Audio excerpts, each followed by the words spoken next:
Chairman.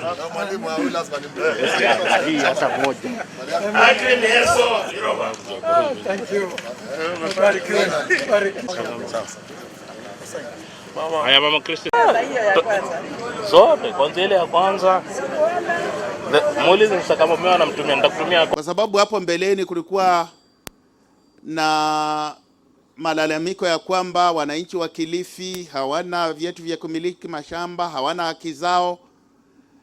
Na muda wa miaka 10 iliyopita serikali ikaweka mikakati maalum ya kuhakikisha kwamba tunakuwa na settlement schemes na adjudication sections. Nimesikia kwamba kunazo barua zingine hazijafika za plot number 438 na 278, na tumehakikisha ya kwamba hizi barua zote zitakuwa hapa Friday, Ijumaa ijayo. Kwa hivyo hii muda kidogo tumejaribu sana kutatua matatizo ya ardhi ya zile za serikali na zile ambazo pia ni za watu binafsi.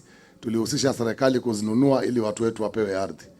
Mimi nataka kuhakikishia tu nikiwa hapa kwamba Mungu akituajalia, kila shamba ambayo imemilikiwa na ina watu wetu wanaishi, tutashirikiana kaunti ya Kilifi na ya kitaifa, mashamba hayo yanunuliwe, watu wetu wapewe hati miliki za kumiliki ardhi zao.